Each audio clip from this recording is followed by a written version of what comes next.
From the studios of AFN Bremerhaven, AFN Television Spotlight.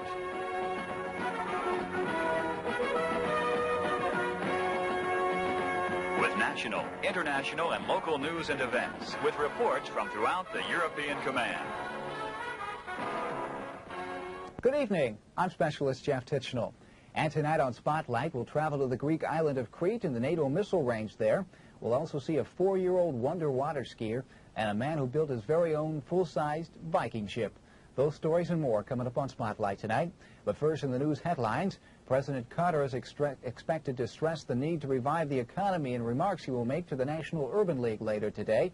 In his speech, he will stress the nation's economic foundations have to be rebuilt and that he will soon announce an economic renewal plan that will put people back to work. The basics of the program call for modernization of industry, lower inflation, and new facilities to conserve energy. President Carter is the 4th presidential candidate to address the Urban League meeting in New York. Ronald Reagan, Edward Kennedy, and John Anderson all spoke to the black group earlier. Meanwhile, Republican presidential hopeful Ronald Reagan was in Chicago meeting with black leaders, including the leader of PUSH, the Reverend Jesse Jackson. Reagan said that many Democrats might be surprised in November if they try to take the black vote for granted. Democrats, on the other hand, are making no effort to hide the battle that's sure to develop over whether to free delegates to vote for the candidate of their choice on the first ballot. Carter and Kennedy forces agreed to debate and vote on the issue in prime time during national television coverage on the first night of the convention, which is scheduled to start on Monday. The next night, Tuesday, another controversial issue will be debated, the economic planks of the party program. Officials at the Cuban Refugee Center in Pennsylvania say things are quiet now after 3 separate instances of rioting yesterday. Hundreds of National Guard and police were posted around the camp after about 500 Cubans threw rocks and bottles, stormed barricades, and looted the mess hall. Most of the other 5,000 refugees remained calm during the outbreak. Tonight we continue the AFN special report on the NATO missile firing installation, or commonly referred to as NAFI. Located in the middle of the Mediterranean Sea on the island of Crete, the installation offers the perfect training grounds for the U.S. Army's 32nd Defense Command. AFN specialist Mark Van Churen has a look at the 32nd and at NAFI. It's just one of the many air defense systems deployed by USAREUR's 32nd Army Air Defense Command. Headquartered in Darmstadt, 32nd ADCOM provides air defense for all of USAREUR. Its commander, Major General Charles Means. We're a USAREUR unit. It's a division-sized unit of about 15,000 soldiers. We're assigned to USAREUR, but we are under the operational control of NATO. What that means is that on our day-to-day mission, we perform a 24-hour mission for NATO while we're still assigned to the USAREUR command. The topic of force modernization has been a subject of debate in all NATO countries in recent months. Air defense, both conventional and nuclear, has been high on the priority list. General Means sees current pluses, but is also looking to the future. There is no question in my mind that the systems we have today are effective, but they are also old systems. They represent systems that were designed and built 15, 20 years ago, so they're old technology. They're very hard to maintain, and our people do an excellent job at that, but the threat continues to grow, and they continue to present increased capabilities to us, and as a result, we're embarked now in the United States Army on a whole new modernization program for air defense. What does that mean, sir? If you could wave a magic wand and add to your command, what would you bring in? Well, what we would bring in is what is now planned for the United States Army, and during the 1980s, we plan to bring in the Patriot missile system, which is the next generation of high-altitude air defense systems. We plan to bring in Roland. We plan to bring in the Stinger system, and to make some improvements to the systems that you've seen here today. And then finally, we will bring in a new division gun during the 1980 timeframe, and it will be a complete modernization of that force. Chaparral is only one of many air defense systems that are fired at NAMFI, and the United States is only one of 5 user nations of the range. NAMFI is under the operational control of SHAPE headquarters and the Supreme Allied Commander Europe, but is run on a day-to-day basis by the Supreme Hellenic Armed Forces Command. The range commander, Greek Major General Konstantinos Pelosis. General, how was this particular site on the island of Crete chosen to become the NAMFI firing range? Well, there are 3 good reasons for this. First is the existence of the required area and the desired orientation of that area, permitting the utilization of the maximum range of the weapons and not necessitating any removal of the population from the area. Second is the existence of the harbor and the air base near the area. And third, the good meteorological conditions which permit the operation of the Reds throughout the year. The 5 NATO users have been coming to NAMFI ever since its official opening on the 17th of May, 1968. The range actually has 3 main areas: the launching and assembly areas, which are co-located on top of Whitestone Mountain. There's history on top of the mountain as well, displays of missiles old and new, and a memorial to 42 German air defense soldiers killed in a February 1975 plane crash. And down below at the base of the mountain, the cantonment area where the soldiers lived during their stay. The international makeup of the billeting area giving the soldiers a chance to meet their comrades from other nations. The headquarters area, where control of the range, liaison among nations, and support services are full-time activities. Life is far different from a soldier's day back in Germany, and it can be a pleasant experience for the visitors, says General Pelosis. Well, I could say that in addition to accomplishing of their mission, that's to say of firing their missiles, it is nice to visit NAMFI because they will have the opportunity to know something about Greece, their archaeological sites, the ancient Greek civilization, which, as you know, constitutes the basis of the modern Western civilization. And also don't forget the excellent weather that means to enjoy our sunshine here. Tomorrow night we go back to Whitestone Mountain. The missile system is called Lance. The troops are from B Battery, 2nd of the 42nd Field Artillery from Kralsheim. They call themselves the best of the best. Reporting from Crete, Specialist Mark Ventrone, AFN. Spotlight will continue right after this message. Whistle while you work. Put on that grin and start right. Hi there. Today on the Energy Preservation Workshop, we have an item that can be made right in your very own home. Today's project is quickly becoming the fashion rage right here in Europe. It's the SES, the Static Electricity Saver. All you need is 1 coat, 7 feet of wire, 1 funnel, and 1 of Mom's jelly jars. Now, you see, as you move, the movement creates static electricity, which is transmitted down the wires, right into the funnel and into the jar. But caution, this is a 110 power voltage only.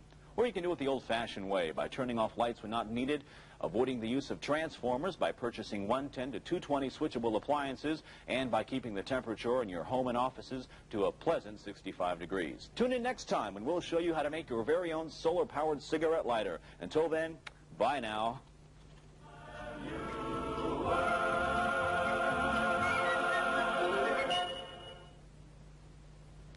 Welcome into Gas House. Welcome back for another day.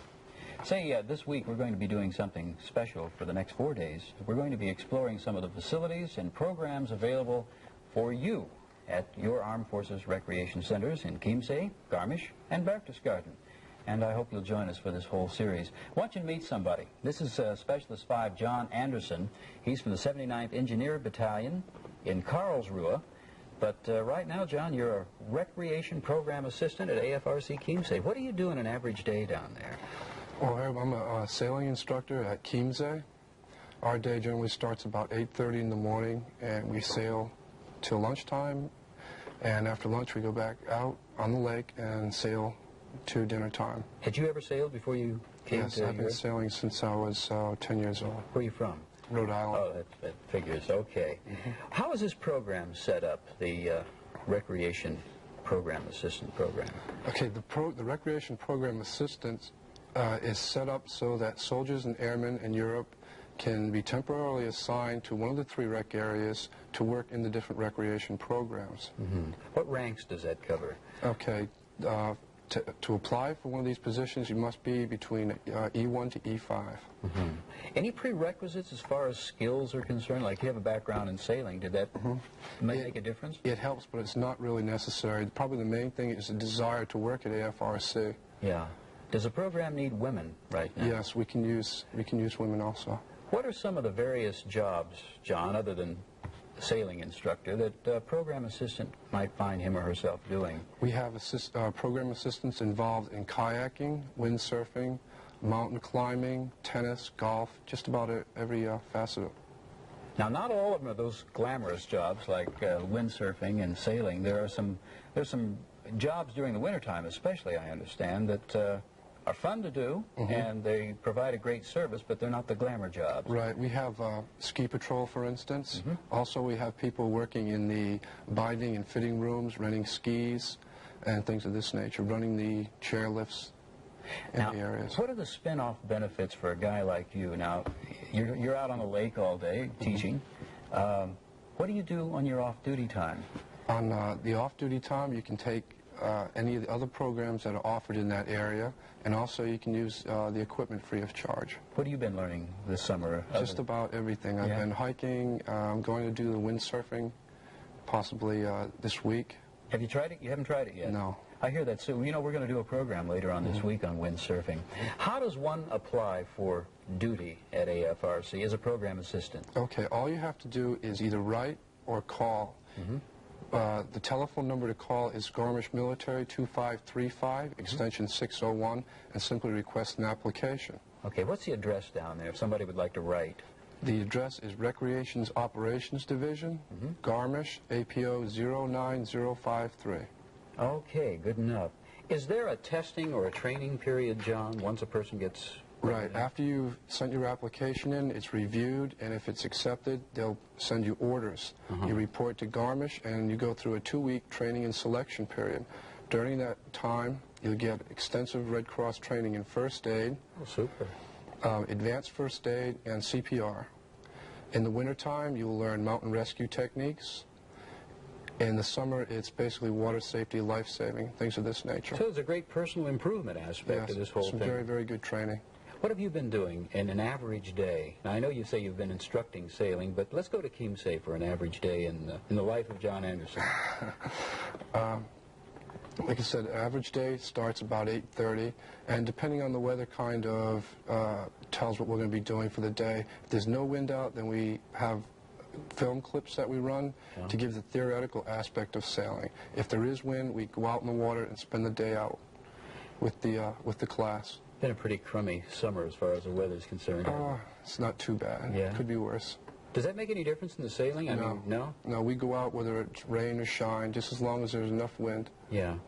After this 150 days as a recreation program assistant at AFRC, what does one take back to his or her unit in the way of skills or anything else? In some cases, you have worked in a supervisory capacity.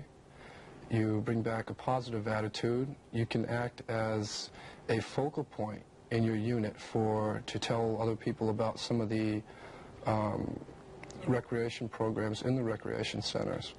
Also, commanders could use that as a incentive award type thing. Yeah, that's a super for troops idea. that do a real good job.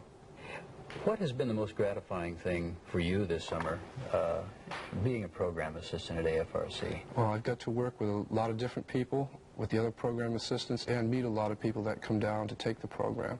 You know, John, a lot of our viewers have never been to Chiemsee or to Garmisch or to Berchtesgaden. Could you describe for us the setting down there at Chiemsee? Chiemsee is, I think, one of the prettiest areas I've ever been in. I've never seen a lake like that being from the coast. It's surrounded just about by mountains. Yeah. It's very picturesque, and you're in a very nice area of Bavaria. There's a lot to see close by. And Well, that's true of all the areas. Hey, thanks for dropping by, and we're going to continue tomorrow talking more about AFRC. Okay, thank you for having me. John Anderson's been our guest. He's a Specialist 5 with the 79th Engineer Battalion in Karlsruhe. This summer, he's a recreation program assistant at AFRC in Chiemsee. And tomorrow, we're going to go into the subject of mountaineering. I hope you'll join us as we continue to explore the facilities and programs available to you at your Armed Forces Recreation Center. I'm Herb Glover in the Gast House. Bye-bye for now. Still to come tonight on Spotlight, antique cars mean big bucks, and the flies attack Eagle, Idaho. Get in on the Great Escape. Break out of boredom and run for your life to the Armed Forces Recreation Centers. Jump into one of the exciting Learn 2 weeks year-round. Fill your lungs with fresh mountain air and learn to ski. Or you can limber up the old bod and make golf your new game. Or sail away across Lake Chiemsee in an unforgettable learning experience. And you can soak up the sun as you learn tennis from the experts.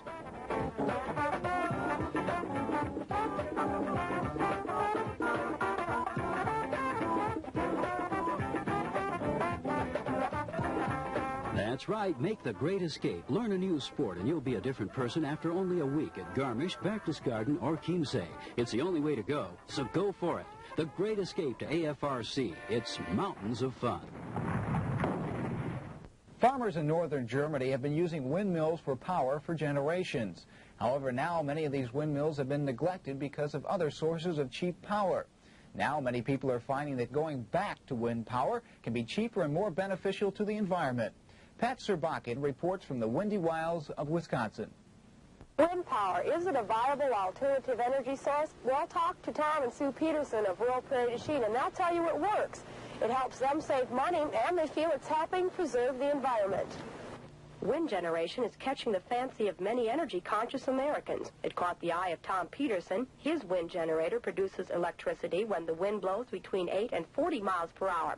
And up here on this Mississippi River bluff, the wind is rarely idle. Today, the wind speed is 18 miles per hour. If you notice the electrical meter, it's running backwards.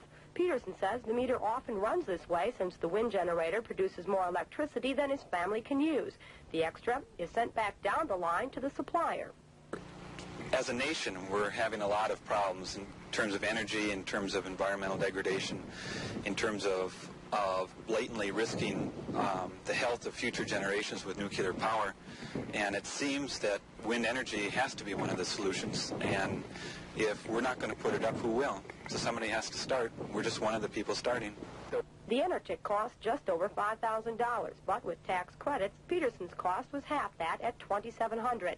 With the savings in electrical costs, the payback period is 15 years.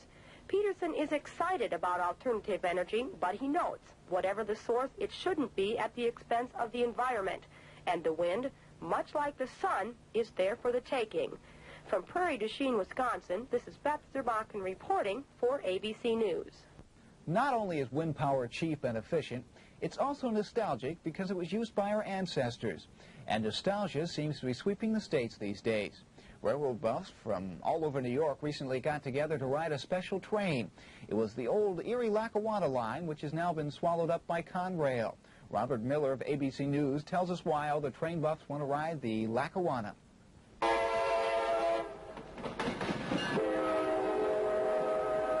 This is the Lackawanna Ramble, a nostalgic train ride arranged by the Jersey Central Railway Historical Society and NJ Transit.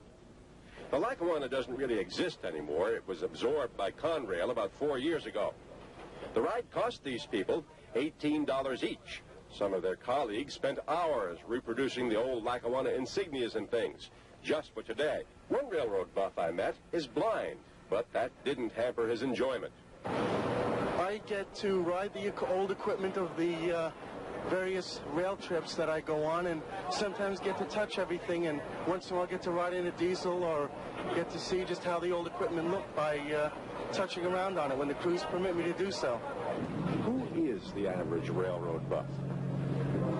Well, the average railroad buff is just about anybody that has a fondness for railroads, whether it's a bank president or a railroad engineer or a railroad conductor and their wives and their children. Everybody kind of pauses when they hear the whistle blow at a road crossing. But railroads aren't doing too well. Well, it all depends. As far as 350 people are concerned today, the Lackawanna's doing fine. Robert Miller reporting for ABC News. Nostalgia is not only booming in the train business, it also means big bucks for antique cars. Classic models from the 50s and 60s are now in big demand by collectors and are bringing prices sometimes as high as 3 times the cost of the car when new. John North reports. They can't be called antiques or classics, but certain American cars of the 50s and 60s are bringing classic prices. The former family car has become a collectible, and for most dealers and restorers, business is booming. This unrestored 68 Mustang sells for $3,500. That's about what it brought new. Restored, the price could run as high as $12,000. And at Beverly Hills Mustang, clients are willing to pay the price. In Beverly Hills, in our area, surprisingly, I can get more heads turning with a 1965 GT convertible than I can with a 450 Mercedes. Far from Beverly Hills in San Dimas, Bob Wingate specializes in Chevrolets. A 1955 Chevrolet in good condition will sell for $3,000 more than its new car price. Add $3,000 to $4,000 if the car is a convertible. The main thing is the fact that it's nostalgia. It's the charisma that that car had at that time, that date. It isn't just car-crazy Southern California. These cars are being snapped up by buyers in the Midwest and East, where rust-free collectibles are rare. And the irony is that so many people were in such a hurry to get rid of these cars just a few years ago. They're worth more money now, they are appreciating, and the same people who sold them then are buying them now. John North, ABC News, San Dimas, California. Nostalgia doesn't have to stop with old cars and trains. It's only limited by your imagination. And so as long as there's dreamers who want something from the past, there'll always be men like Bud Asbut, who will settle for nothing less than a full-size Viking ship. Bud recently finished his replica, and his whole hometown set out to help him celebrate that accomplishment. Former AFNer Steve Siddall tells us more about this would-be Viking. It started as a dream for Bob Asp back in 1971, and it stayed a dream till December of 1973 when the first white oak trees were delivered to the new Hawley shipyard. The shipyard was formerly the Leslie Welser potato cellar. Here, Asp spent thousands of hours building his ship, always with a multitude of onlookers. The front wall of the shipyard had to be removed to get the 74.5-foot vessel out. It's modeled after a real Viking ship built about 850 AD. There were more than 5,000 on hand for the christening ceremonies, including what some believe to be a real Viking, who calls himself Bearclaw, son of Bjorn. I'm hoping to get on the crew, yes. I'll be offering him my sword arm, and hopefully he'll take me on. After speeches, dancing, and bands playing, it was time for the christening. Mrs. Asp's mother had the honors.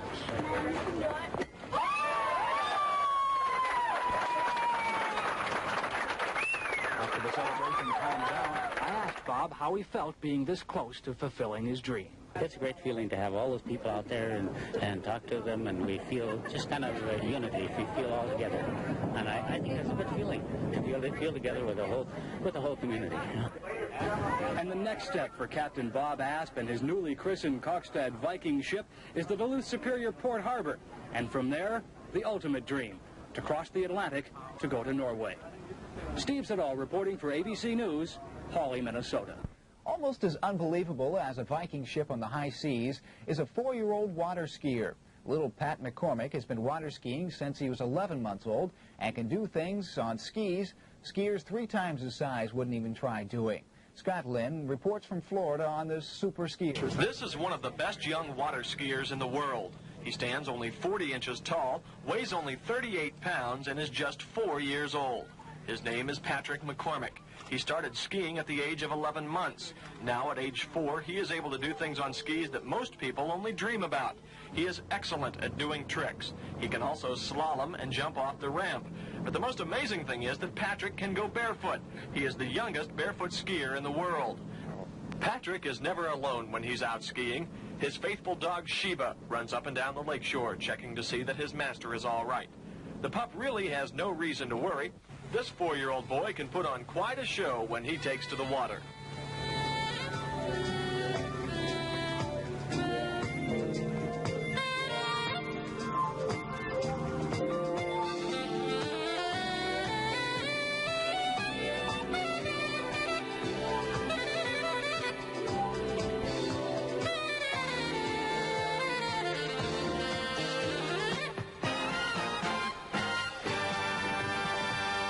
The name McCormick should be around water skiing circles for a long time.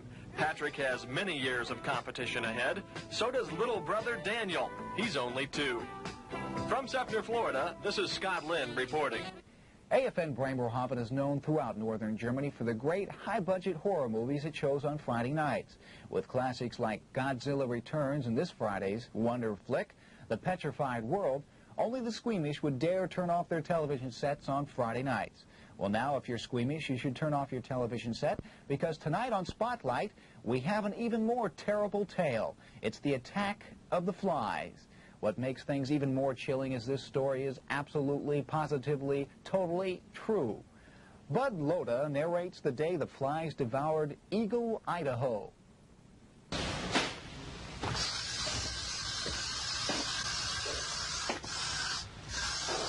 Come right back every time you do anything. No matter what is done to try to kill them, Eagle has been taken over by the flies. Hitchcock himself couldn't ask for a better setting.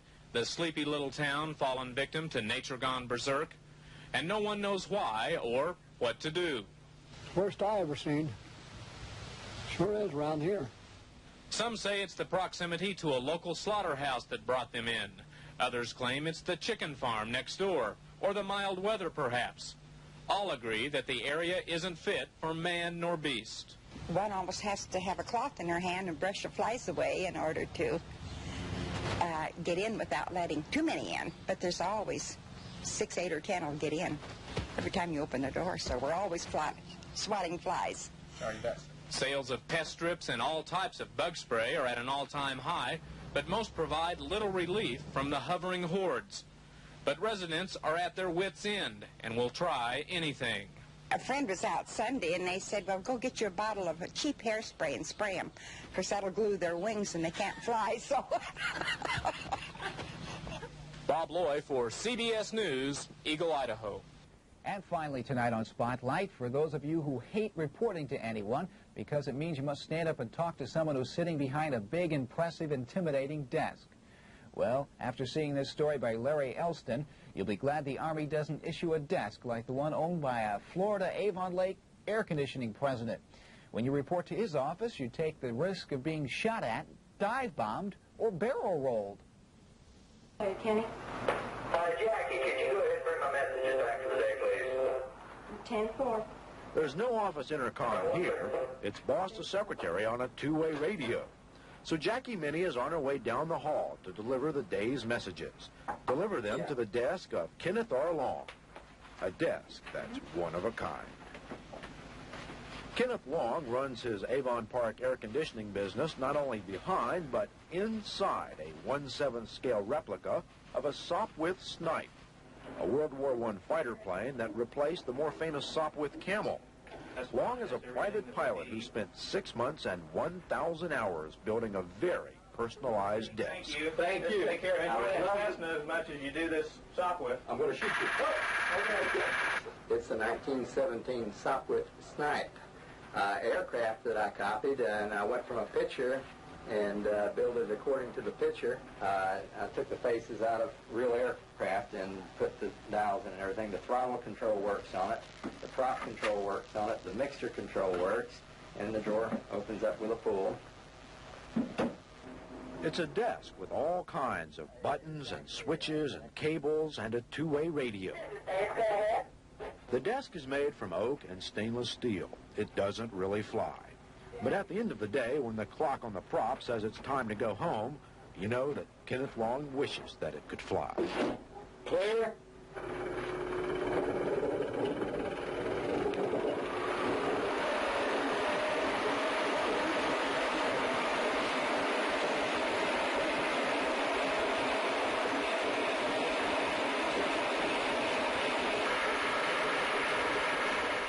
Larry Elliston for CBS News, Avon Park, Florida. What some people will do to act out their fantasies.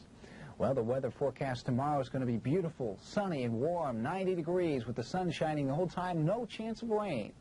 That was my fantasy. Tomorrow it's going to be overcast and cloudy with the chance of rain showers. Same thing tonight. Overcast and cloudy with a slight chance of rain showers, typical for Bremerhaven. Low tonight, 61 degrees. High tomorrow should be around 71 degrees. That's 22 degrees Celsius. Well, the dollar was lower in Frankfurt today, enough to change the military exchange rate, which goes down 1 pfennig to 1 mark 75 for your dollar. That's 1 mark 75 tomorrow at all U.S. military banking facilities. That's a spotlight for tonight. Hope you enjoyed the program. I'm Specialist Jeff Tichenal. Have yourself a pleasant evening.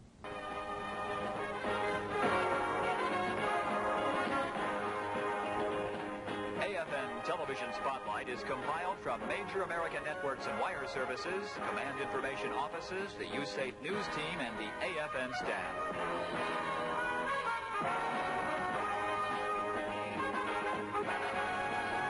Spotlight is a production of AFN Television Bremerhaven.